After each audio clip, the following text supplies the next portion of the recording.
آپ نے اکثر دیکھا ہوگا کہ ایک بچہ جو کسی اسکول میں اچھا پرفارم نہیں کر رہا ہوتا اور ٹیچرز بار بار والدین کو کالز کر کے بلواتے ہیں کہ آپ کا بچہ یہاں پہ صحیح نہیں پڑھ رہا، لیکن جب اسی بچے کا اسکول چینج کیا جاتا ہے تو وہ بچہ بڑے اچھے طریقے کے ساتھ پڑھنا شروع کر دیتا ہے۔ اس کا مطلب یہ ہے کہ مسئلہ بچے کے اندر نہیں تھا، بچے کے اس ماحول کے اندر تھا جس میں وہ رہ رہا تھا۔ آج کی ویڈیو میں آپ کو 3 ایسی باتیں بتاؤں گا جو کہ بچے کو سمجھنے کے لیے ضروری ہیں۔ سب سے پہلی بات یہ ہے کہ دیکھیں، جب بچہ غصہ کر رہا ہوتا ہے تو اس کا مطلب یہ ہے کہ بچے کو کوئی بات یا کوئی کام برا لگ رہا ہے جس کی وجہ سے وہ اس طرح کا ریئیکٹ کر رہا ہے۔ اس کا مطلب ہے کہ بچے کو ٹھیک کرنے کے بجائے آپ اس وجہ کو جانیں جس کی وجہ سے بچہ اس طرح کا بیہیو کر رہا ہے۔ دوسری بات یہ ہے کہ جب بھی ماں باپ بچے کے سامنے لڑتے ہیں، جھگڑتے ہیں، تو اس سے بچے کے اندر کھوکھلا پن آ جاتا ہے اور بچہ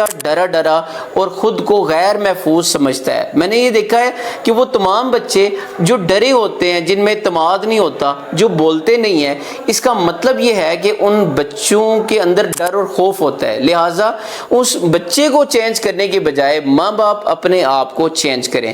تیسری بات یہ ہے کہ میں نے یہ دیکھا ہے کہ وہ تمام بچے جن کا کوئی سننے والا ہوتا ہے، جن کو کوئی سننے والا ہوتا ہے، وہ اپنے جذبات کا اظہار کرتے ہیں تو ان بچوں کے اندر زیادہ اعتماد ہوتا ہے۔ اور چوتھی بات یہ ہے کہ جو ٹیچرز بچے کے اوپر زیادہ تنقید کرتے ہیں، دیکھا گیا کہ وہ بچے خاموش رہتے ہیں اور کلاس میں پیچھے بیٹھتے ہیں اور زیادہ اچھا پرفارم نہیں کر پاتے۔ لہٰذا ان بچوں کو ٹھیک کرنے کے بجائے اس ماحول کو ٹھیک کیا جائے جس میں وہ بچے رہتے ہیں۔